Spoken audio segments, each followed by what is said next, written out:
जज्बात अपनों के में आप सभी का स्वागत है। मैं मिसेस वजीरे, मोटिवेशनल स्पीकर और टीचर हूँ। मेरा ये चैनल पेरेंट्स को उनके बच्चों के लिए सभी क्षेत्रों में सही डेवलपमेंट के लिए गाइडलाइन प्रोवाइड कराता है। आज मैं पेरेंट्स की ऐसी ही एक समस्या को लेकर आप सबके सामने आई हूँ और वो समस्या हम सभी की जानी पहचानी है। बच्चों के ग्रेड्स या मार्क्स कैसे बढ़ाएं। तो देखिए, अगर हम चाहते हैं कि बच्चा एफर्टलेसली पढ़ाई करे तो हमें पढ़ाई को उसकी हैबिट बनाना होगा। एग्जाम्पल से समझते हैं। छोटे बच्चे को जब माँ ब्रश कराती है तो बच्चा परेशान करता है, इधर उधर भागता है, सताता है, लेकिन माँ धीरज नहीं खोती, ब्रश जरूर कराती है। तो धीरे धीरे बच्चा बड़ा होता है और ब्रश करना उसकी हैबिट बन जाता है। इस उदाहरण से ये पता चलता है कि एक निश्चित समय में एक ही काम को अगर हम रोज रोज दोहराते हैं तो वो हमारी आदत में शामिल हो जाता है। बस इसी फॉर्मूले का उपयोग हमें हमारे बच्चों की पढ़ाई के लिए करना है। तो सबसे पहला उपाय है, बच्चों की पढ़ाई का समय और स्थान निश्चित कर दीजिए। Fix the time and place of study. शुरू में बच्चा परेशान करेगा, लेकिन आपको धीरज नहीं खोना है और उसे समझाना है कि ये कंपलसरी है। हैबिट डेवलप होने में कम से कम 21 दिन लगते हैं। हो सकता है किसी बच्चे को इससे ज्यादा समय लगे, लेकिन धीरे धीरे बच्चा ये समझ जाता है कि पढ़ाई करना उसकी दिनचर्या का कंपलसरी हिस्सा है। अब देखेंगे उपाय नंबर 2। उपाय नंबर 2 है, बच्चों को उनका मनपसंद काम करने दीजिए।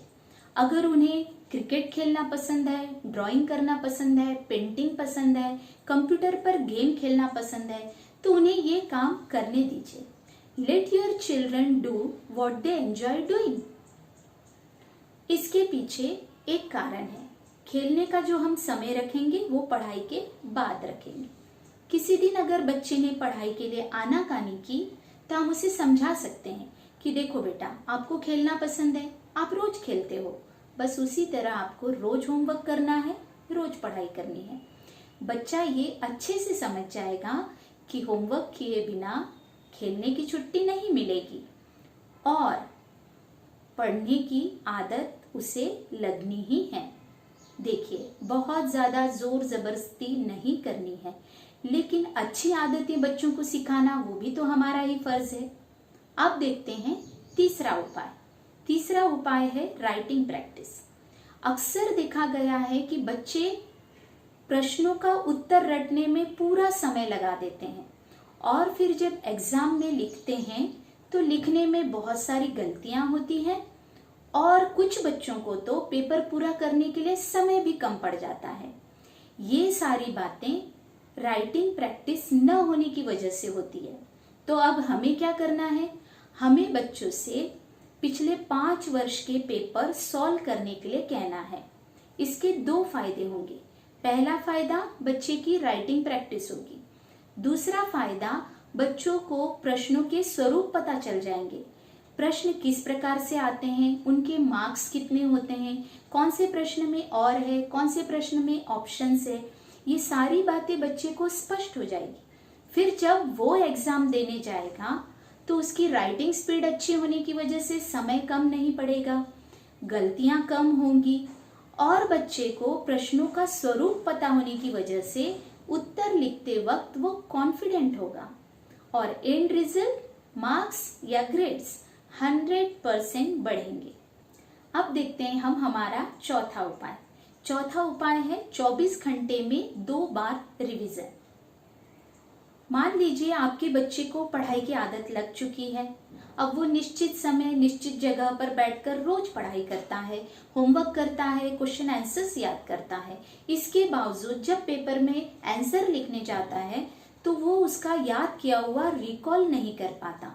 इसके पीछे का कारण है सही समय पर रिवीजन नहीं करना। तो इसके लिए हमें क्या करना है, हमें बच्चे को जो उसने आज दिन भर याद किया है रात को सोने से पहले दोहराने के लिए कहना है। दूसरे दिन जब वो पढ़ाई करने बैठे तो ठीक उसके 15 मिनट पहले कल का याद किया हुआ पोर्शन दोबारा दोहराने बोलना है। इससे 2 फायदे होंगे। पहला फायदा 24 घंटे में 2 बार रिवीजन होगी, उसकी वजह से याद किया हुआ लंबे समय तक याद रहेगा। दूसरा फायदा, एग्जाम के पहले सिलेबस पूरा दोहराने में बच्चे को कोई परेशानी नहीं होगी और एंड रिजल्ट मार्क्स या ग्रेड्स 100% बढ़ेंगे। अब इस वीडियो का अंतिम और 5वां उपाय, फॉलो अप लेना। बहुत सारे पेरेंट्स को बिल्कुल समय नहीं मिलता कि वो बच्चों की पढ़ाई लें। ऐसे समय वो क्या करते हैं, बच्चों को ट्यूशन क्लासेस लगा देते हैं या फिर कोचिंग क्लासेस ज्वाइन करा देते हैं और निश्चित हो जाते हैं कि अब बच्चा अच्छे से पढ़ेगा। पर हर समय ये फायदेमंद नहीं होता है, क्योंकि ट्यूशन क्लासेस, कोचिंग क्लासेस में बहुत सारे बच्चे होते हैं। वहां उनको टीचर का पर्सनल अटेंशन मिलना थोड़ा मुश्किल होता है।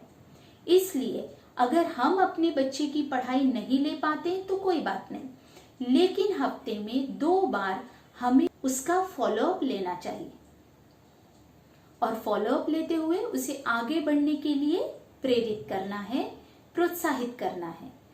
बच्चे को कौन सा विषय कठिन जाता है, कौन से विषय में उसे अच्छे मार्क्स मिलते हैं, उसको कहाँ कहाँ पढ़ाई में परेशानी आती है, ये सारी जानकारी हमें होनी चाहिए। अगर आप पर्सनल अटेंशन देंगे तो बच्चा अलर्ट होकर पढ़ेगा। तो आज हमने 5 उपाय देखे हैं मार्क्स या ग्रेड्स बढ़ाने के। एक बार फिर से दोहरा देती हूँ। सबसे पहला उपाय, पढ़ाई का समय और स्थान निश्चित कर दीजिए। दूसरा उपाय, बच्चे को उनका मनपसंद काम करने दीजिए। तीसरा उपाय, राइटिंग प्रैक्टिस कराइए। चौथा उपाय, 24 घंटे में 2 बार रिवीजन कीजिए और 5वां उपाय, फॉलो अप लीजिए। वीडियो पसंद आया हो तो लाइक, सब्सक्राइब और शेयर जरूर कीजिएगा। हो सकता है कुछ पेरेंट्स को और भी कोई समस्याएं हो तो वो मुझे कमेंट बॉक्स में लिखकर पूछ सकते हैं। धन्यवाद।